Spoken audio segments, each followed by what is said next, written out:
I stared at the closing documents on my kitchen counter, my signature still wet on the bottom line. $250,000. That was what my condo was worth, what I had spent 10 years saving for what represented every ounce of independence I had ever achieved, and I had just signed it all away. Not for myself, but for them. For the family hotel that was about to go under, for my parents who were drowning in debt, for a legacy I thought I was saving. The money cleared 3 days ago.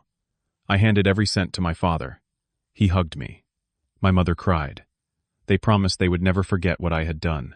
But as I walked into that staff meeting this morning and saw my brother Ryan sitting up front with that confident smile, something in my gut told me I had made a terrible mistake. Before I tell you how my own family blindsided me after I gave up everything, let me know where you are watching from in the comments. And if you have ever felt taken for granted by the people you love most, hit that like button and subscribe. Because what happened next will show you exactly what happens when you finally stand up for yourself. Let's dive in. The Riverside Inn was not just a hotel, it was home. My grandfather built it back in 1963, with his own 2 hands, brick by brick, room by room. He started with 8 rooms and a small diner attached to the lobby. By the time I was born, it had grown to 35 rooms, a respected name in our town, a place where families came back year after year. My parents took over when I was 7. I grew up in those hallways. I learned to make beds with hospital corners from the housekeeping staff. I learned to smile at difficult guests from my father. I learned that hospitality was not just a job, but a calling. Ryan, my older brother, was different. 3 years my senior, he was always the golden child. Smarter, they said, more ambitious. He went to a prestigious business school out of state, got recruited by a major consulting firm in Chicago, and rarely came home. Maybe twice a year for Christmas and Thanksgiving, and even then he spent most of his time on his laptop taking calls. My parents were so proud of him. They hung his college diploma in the hotel lobby like a trophy. I stayed. After graduating from State University with a degree in hospitality management, I came right back to the Riverside Inn. I started at the front desk, worked my way up to assistant manager, then operations manager. For 10 years I poured my life into that place.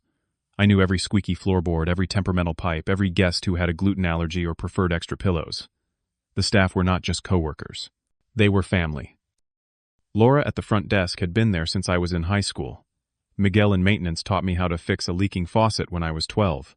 I loved that hotel more than anything. Then 2 years ago, everything started falling apart. The pandemic hit us hard. Occupancy dropped to 20%. We burned through our savings trying to keep the doors open. When things finally started recovering, a new boutique hotel chain opened up 2 miles away with modern amenities and aggressive pricing. We could not compete. My parents tried their best, but they were in their 60s, tired, stuck in old ways of doing things. I pushed for upgrades, for better marketing, for a social media presence. We made small improvements, but it was not enough. 6 months ago, the bank sent the final notice. Pay the outstanding loan of $200,000 within 90 days, or they would foreclose. I will never forget the look on my father's face when he told me. He sat in his office, a small room behind the front desk that smelled like old coffee and paper, and he just stared at the letter. My mother stood in the doorway crying. "We are going to lose it," she whispered. "Everything your grandfather built. Gone." That night I did not sleep. I lay in my condo staring at the ceiling, listening to the city sounds outside my window. This place was my sanctuary. I had bought it 5 years ago with every penny I had saved. It was small, just 1 bedroom, but it was mine. The first thing I had ever owned, outright. My independence. My future. But as I lay there, I kept seeing my father's face. I kept hearing my mother's voice. By morning I had made my decision. I called a realtor before breakfast. "I need to sell," I told her.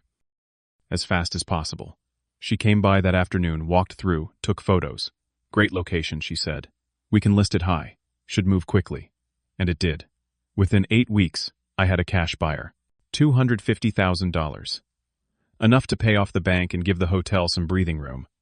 Signing those papers felt like tearing out a piece of my soul, but I told myself it was worth it. Family comes first. Legacy matters. I would rebuild. I moved into a small room on the 3rd floor of the hotel, the one we usually reserve for staff during busy seasons. It had a twin bed, a desk, and a window that looked out at the parking lot. My parents thanked me over and over. My father shook my hand so hard I thought he might break it. "I will never forget this, son," he said. "Never." Ryan called me that evening from Chicago. "Hey, I heard what you did," he said, his voice cheerful. That is really generous, man. You are a good brother. I waited for him to offer help, to say he would chip in, to acknowledge that maybe he should have been the one to step up. But he just said, well, I have got to run. Big meeting tomorrow. Talk soon. And he hung up. That should have been my first warning sign. But I ignored it. I told myself he was busy. He had his own life. I was the one who chose to stay. I was the one who loved the hotel. This was my decision. What I did not notice, what I was too naive to see, was that my parents never once asked where I would live after selling my home. They never asked if I was okay. They just took the money and moved on. 1 month later, the hotel was stable again. The bank was paid off. We had enough cash flow to renovate 5 rooms, update the lobby furniture, and hire back 2 staff members we had to let go. The energy in the building was different. People smiled again. Guests started leaving better reviews online. I was working 16-hour days, managing operations, training new hires, personally greeting regulars. I was exhausted but hopeful. Then, one Tuesday morning, my father called a mandatory staff meeting for that Saturday. We need to discuss the future direction of the hotel, he announced in the group email. I felt a surge of excitement. This was it. This was when they would formally acknowledge everything I had done. Maybe promote me to general manager. Maybe even give me a partnership stake. I spent the rest of the week preparing a presentation with new ideas, a loyalty program, partnerships with local tour companies, a revamped website. Friday evening, Ryan showed up. I was at the front desk when he walked in, rolling a suitcase behind him, dressed in an expensive suit. Surprise, he said, grinning. Thought I would come visit for the weekend. I hugged him, but something felt off. He had not visited in over 6 months. Why now? Big meeting tomorrow, huh? He said casually. Dad mentioned it on the phone. My stomach tightened. Why was Dad talking to Ryan about the meeting? Saturday morning arrived. The entire staff gathered in the small conference room we used for events. About 20 people squeezed in, sitting in folding chairs arranged in rows. I sat in the front, my notebook, opened my presentation ready on my laptop, just in case. Ryan sat up on the small platform next to my parents, looking relaxed and confident. He caught my eye and gave me a small nod. I tried to smile back, but my hands were sweating. My father stood up and cleared his throat. The room went quiet. Thank you all for being here, he began. As you know, we have been through a very difficult period. But thanks to some significant financial help from within our family, we were able to survive. He did not say my name. He did not look at me. We have made it through, and now it is time to think about the future. I sat up straighter. This was it. We have decided that the hotel needs stronger leadership, he continued. New direction. Strategic vision. My heart pounded. And so I am proud to announce that Ryan will be taking over as Chief Executive Officer, effective immediately. The room blurred. I thought I had misheard. CEO Ryan. The scattered applause sounded distant, muffled. I turned to look at the staff. Many of them looked as confused as I felt. Laura, sitting 3 rows back, had her mouth slightly open. Miguel frowned. These people had worked with me every single day for years. They knew who actually ran this place. One of our longest-serving housekeepers, Dorothy, who had known me since I was a kid, raised her hand. Excuse me, she said, her voice hesitant. What about Benedict? He has been managing everything. He sold his home to save us. The room went silent. My father shifted uncomfortably. My mother stood up, her hands clasped in front of her. Benedict is a very hard worker, she said carefully.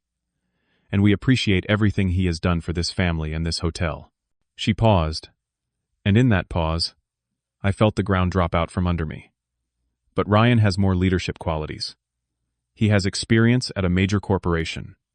He understands strategic planning at a much higher level. Benedict is wonderful with operations, with the day-to-day tasks, but Ryan. She stumbled over her words, flustered. Ryan is more of a leader. She had almost called him by a different name. She was so nervous she could not even get the words out right. The silence in that room was deafening.